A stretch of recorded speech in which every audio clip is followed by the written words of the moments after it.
I've met some people who are very resistant to it because they're like, they're thinking, oh, this is stupid, why do it, it's just gonna, and even after they try and be positive, it's not like all of a sudden they've magically, come to terms with their illness, but they're not resisting it anymore, they're still looking for a cure, they're still looking for a answer, but they're not like, I hate this, I'm never gonna be happy again.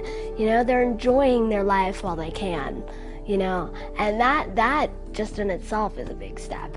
Because there's so much, I know CF kids, other CF kids who were, CF, you're born with cystic fibrosis, and they are my age, and they had my exact mutation, same exact kind of CF, and they just hated everyone. The doctors would come in and they would be like, I don't want to talk to you, I don't like you, you're not healing me, and they're mad at everyone, they're mad at their parents, they're mad at their doctors, and then, and I would just talk to them and be like, God, this isn't, you're gonna die soon. That's kind of like, you're not trying anything, but yet you're mad at everyone, and, soon your life is gonna be gone. And do you really want to waste it being pissed off at everyone your entire life? Wow, that's really gonna do you good, you know what I mean? And you're kind of almost killing, in my opinion, you're kind of killing two birds with one stone, You're being happy and enjoying the life that you have while you have it, and you're also prolonging it in the sense that you're, you're looking for answers, you're doing something instead of just being miserable about it. And it's something that a lot of people forget about is when they get closed off to accepting their illness, they also get closed off to finding ways to get through it, So that's a very big deal in my opinion. So many people forget about that. My father was in New Zealand once, and he was this close to being hit by a bus. And he was literally, he stepped out in the street, and ever since then he's been like, don't, they say, CF is one of the biggest, strange, no one really knows about cystic fibrosis, but it's the biggest deadly genetic disease in children and young adults in all of the world. And there's no government funding, there's, people just don't really know about it, and a lot of the kids with it just kind of are like, oh, I'm screwed, whatever, and so my thing that I realized recently, I looked up, because I'm just strange like that, I looked up car rate, car crash deaths, right? More people die in car crashes, more people die in airplane crashes, more people die from getting hit by lightning or an asteroid than from CF. Even though it's a deadly disease, it happens quicker. So who's to say that because of CF I'm going to die instantly? I might be able to live an awesome life anyway. It's not like, we're all going to die eventually. You could go driving in your car and die that very day, So why not enjoy it? Exactly. Whether you are sick,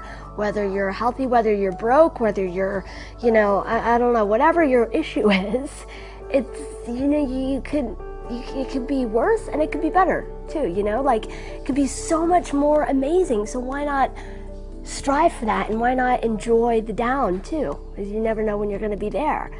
So many people don't appreciate the downsides in life. And I say that, and everyone's like, right, what is that? Okay, I'm going to appreciate being completely broke and sick and all that. But some of my real, I was in, it was around a year ago, a year and a half ago, and I went in for a regular surgery and came out and I got blood sepsis. And I was in a coma for 2 weeks, and I was on a ventilator that's basically breathes for you, and then that didn't work, so they put me on an oscillator, which is the highest form of ventilation you can get. And no kid with cystic fibrosis has ever come off of an oscillator and survived. And so the doctors were like, no, she's at a less than 1% chance of surviving the whole thing. And so it was, I don't know, it was a very incredible experience because I was so close to dying. They really did not think they're about to take me off of life support when I started to get better. And now, looking back on it, everyone in my family, everyone in my life came there and got, one aunt on one side of the family and the aunt on the other side of the family now are best friends. And it brought so many people together, and I felt like, there's this man in Israel that started praying for me. I'd never met him. He got his whole church started praying for me. I had 10 prayer groups around the world that just heard about me and started praying. And now that I look back on it, I'm like, man, that was really one of the best. It took me around a year to recover, and it was really one of the best years of my life. I had so much love. And even though I was literally this close to dying half the time, it was so much fun. The people I got to meet, a healer came and she was awesome. She's still a good friend of mine now. And, so the downsides have so many hidden upsides that people forget about because they're so intent on getting to the other side that once they're there, they're like, that was such an amazing time in my life. Why didn't I appreciate it and use it? You know what I mean? It's a strange experience to see people who live my exact, not my exact life, but who are just as crummy as me, or who, let's say, just got, diagnosed with cancer or, whatnot, and are so miserable about it.